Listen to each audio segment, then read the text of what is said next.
નમસ્કાર મિત્રો દરેક વૃદ્ધને હવે મળશે 2026માં 12,000 રૂપિયા।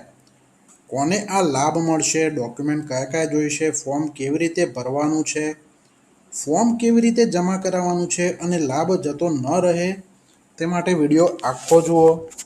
મિત્રો આપણે આજના વિડીયોમાં ખૂબ જ સારી યોજના લઈને આવ્યા છીએ। મિત્રો આ મોંઘવારીના સમયમાં ઘણી ઓછી આવક ધરાવતા લોકોને ઘર ચલાવવું ખૂબ જ મુશ્કેલ થઈ જાય છે અને એવા સમયમાં જો તમારા ઘરમાં કોઈ વૃદ્ધ હોય અથવા તો તમારા માતા પિતા અથવા તો તમારા દાદા દાદી હોય તો એમને કોઈ પણ રીતે સારી આવક અપાવીએ તો જિંદગી ખૂબ જ સરળ થઈ જાય છે।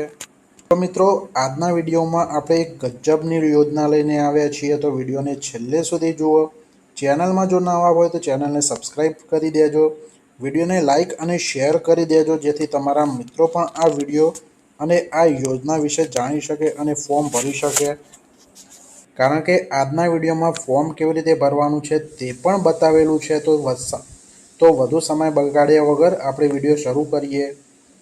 મિત્રો પહેલાં તો આ જે સહાય છે આની ચૂકવણી કેવી રીતે થાય છે, તો ડીબીટી એટલે કે ડાયરેક્ટ બેંક ટ્રાન્સફર, આની દ્વારા ડાયરેક્ટ તમારા બેંક એકાઉન્ટમાં સહાય આવે છે। આનો લાભ કોણ લઈ શકે છે, તો જે મિત્રો 60 વર્ષ કે તેથી વધુ ઉંમરના હોય તેઓ આ લાભ લઈ શકે છે અને અરજદાર કે જેઓ ઓછામાં ઓછા 10 વર્ષથી ગુજરાતમાં વસવાટ કરતા હોય તેમને આ લાભ મળવાપાત્ર છે। હવે જે દિવ્યાંગ છે એમના કિસ્સામાં 75% વધારે દિવ્યાંગતા હોય તથા 45 કે તેથી વધુ ઉંમર મર્યાદા હોય તેઓ આ લાભ લઈ શકે છે।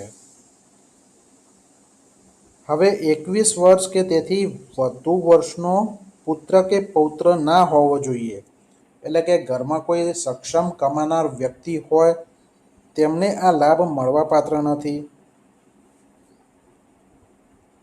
પણ જો અક્ષમ હોય એટલે કે માનસિક અસ્થિર અથવા તો દિવ્યાંગતા ધરાવતા હોય અને કમાવવાને અશક્તિમાન હોય અથવા તો કેન્સર, ટીબી જેવી ગંભીર માંદગીથી પીડાતા હોય તેઓ આ અરજી કરી શકે છે। અરજદારની વાર્ષિક આવક ગ્રામ્ય વિસ્તારમાં 1,20,000 અને શહેરી વિસ્તારમાં 1,50,000થી વધુ ન હોવી જોઈએ, કે જે ગરીબી રેખા નીચે આવે છે તેમના માટે પાત્રતાના ધોરણો આપણે જોઈ લઈએ। તો 60 વર્ષ કે તેથી વધુ ઉંમરના હોવા જોઈએ।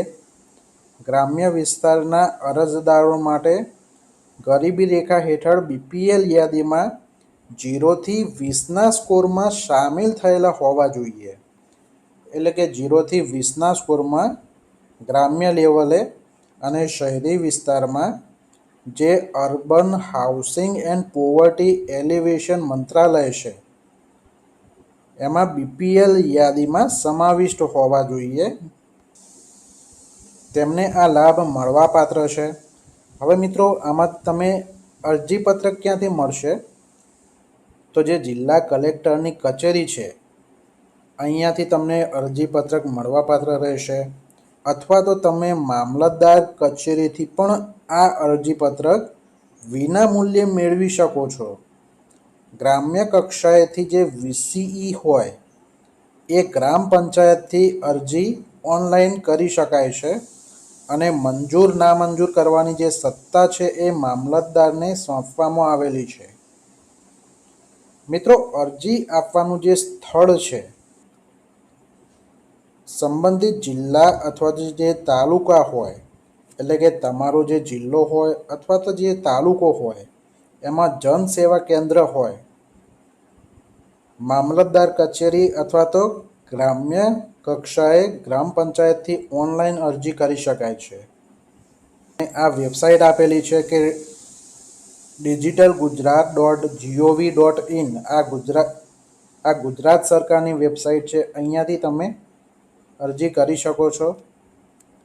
હવે અરજીપત્રક સાથે કયા કયા દસ્તાવેજો જોડવાના રહેશે, એટલે કે કયા કયા ડોક્યુમેન્ટ્સ જોડવાના રહેશે તો ઉંમરનું પ્રમાણપત્ર, તે ના હોય તો શાળા છોડ્યાનું પ્રમાણપત્ર અથવા તો ડૉક્ટરશ્રી દ્વારા આપવામાં આવેલ વય પ્રમાણપત્ર અને આવકનો દાખલો આ જોઈશે.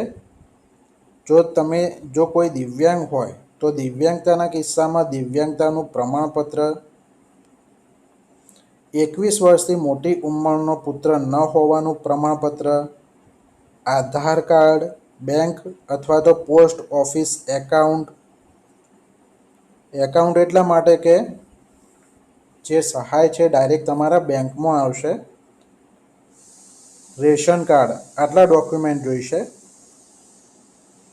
ગરીબી રેખા નીચે સમાવિષ્ટ થતા અરજદારો માટે જોડવાના ડોક્યુમેન્ટ, તો ઉંમરનું પ્રમાણપત્ર અથવા તો શાળા છોડ્યાનું પ્રમાણપત્ર અથવા તો ડૉક્ટર દ્વારા આપવામાં આવેલ વય પ્રમાણપત્ર. ગ્રામ્ય વિસ્તારમાં જે રહેતા હોય એમાં 0 થી 20ના સ્કોરમાં સમાવિષ્ટ થયા હોય તેવી BPL યાદીમાં હોય તે અંગેનું પ્રમાણપત્ર. શહેરી વિસ્તારમાં હોય અને BPL યાદીમાં સમાવિષ્ટ હોય તે અંગેનું પ્રમાણપત્ર. આધાર કાર્ડ, બેંક અથવા તો પોસ્ટ ઓફિસ એકાઉન્ટ અને રેશન કાર્ડ. 60 થી 79 વર્ષ સુધીના લાભાર્થીને 1000 અને 80 વર્ષ કે તેથી વધુ વયના લાભાર્થીને 1250ની માસિક આવક સહાય ચૂકવવામાં આવે છે. યોજનાનું અમલીકરણ, તો સંબંધિત મામલતદાર કચેરી આ યોજનાનું અમલ કરે છે. અરજી મંજૂર અથવા તો ના મંજૂર થતાં તમારે જો અપીલ કરવી છે તો અરજી અંગે તમારી અરજી જેવી ના મંજૂર થાય તો 60 દિવસની અંદર પ્રાંત અધિકારીશ્રીને અપીલ કરવાની જોગવાઈ છે. હવે ઘણા મિત્રોની કમેન્ટ આવે છે કે સહાય બંધ થઈ ગઈ છે. તો મિત્રો, આ સહાય ક્યારે બંધ થાય છે?